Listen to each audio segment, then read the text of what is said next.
రాబోయే ఎన్నికల్లో టీడీపీ జనసేన పార్టీలు కలిసి పోటీ చేస్తాయని ఆయా పార్టీల అధినాయకత్వం ఇప్పటికే ప్రకటించిన నేపథ్యంలో జనసేనకు పట్టున్న ఉమ్మడి తూర్పుగోదావరి జిల్లాలో ముఖ్యంగా టీడీపీ ఆశావాహుల్లో ఒకటే టెన్షన్ పట్టుకుంది.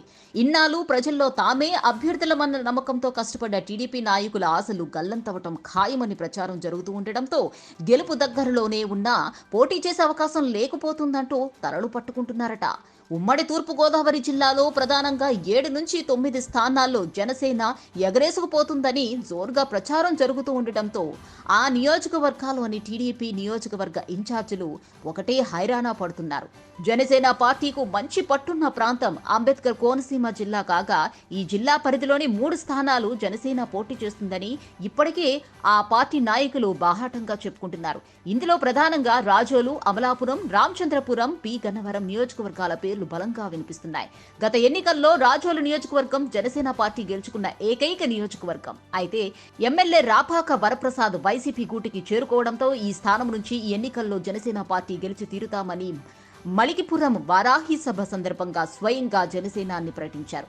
అయితే ఇక్కడ టీడీపీ నుంచి బలమైన అభ్యర్థి గొల్లపల్లి సూర్యారావు ఉండటం ఈసారి టీడీపీనే దక్కించుకుంటుందని ప్రచారం జరుగుతోంది. అమలాపురం నియోజకవర్గం నుంచి జనసేన పార్టీ పోటీ చేస్తుందని ఆ పార్టీ నాయకులు చెప్పుకుంటున్నారు. జిల్లా హెడ్ క్వార్టర్ను టీడీపీ వదులుకుంటుందా అంటూ టీడీపీ నాయకులు చెప్పుకుంటున్నారు. టీడీపీ నియోజకవర్గ ఇన్ఛార్జ్ ఐతబాతుల ఆనందరావుపై సొంత పార్టీలోనే వ్యతిరేకత ఉండడంతో జనసేనకు కలిసి వచ్చే అంశంగా మారింది. దీంతో జనసేనకు టికెట్ ఇవ్వాలని ఆ పార్టీ ఇన్ఛార్జ్ శెట్టిబత్తుల రాజుబాబు తీవ్ర ప్రయత్నాలు చేస్తున్నారు. ఇక పి గన్నవరం నుంచి జనసేనకు టికెట్ ఇవ్వాలని ప్రయత్నాలు చేస్తూ ఉండగా ఒకే జిల్లాలో 2 ఎస్సీ రిజర్వ్డ్ స్థానాల నుంచి జనసేనకు కేటాయించడం జరగదని చర్చ జరుగుతోంది. రామచంద్రపురం నియోజకవర్గంలో టీడీపీ నేత రెడ్డి సుబ్రహ్మణ్యంకు సీటు ఇస్తారని అనుకుంటున్నా ఇక్కడ జనసేన పార్టీనే బరిలోకి దింపే అవకాశాలున్నట్లు తెలుస్తోంది. కాకినాడ జిల్లా పరిధిలోని పిఠాపురం నియోజకవర్గం గెలుపుపైనే జనసేన పార్టీ ఆశలు పెట్టుకున్న పరిస్థితి ఉంది. ఈ నియోజకవర్గం జనసేనకు కన్ఫర్మ్ అని తెలుస్తోంది. ఇక తుని, కాకినాడ రూరల్, జగ్గంపేట నియోజకవర్గాల్లో కూడా జనసేన పోటీ చేసే అవకాశాలున్నట్లు తెలుస్తోంది.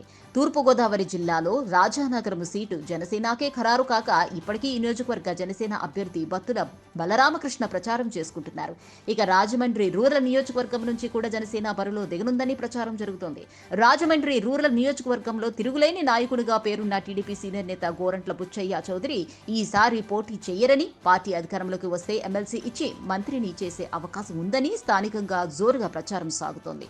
Please subscribe Pragna Media. Please like, share, subscribe to Pragna Media. Pragna Media, please do like, share and subscribe. Please subscribe to Pragna Media. Please like, share and comment if you like the video. Pragna Media.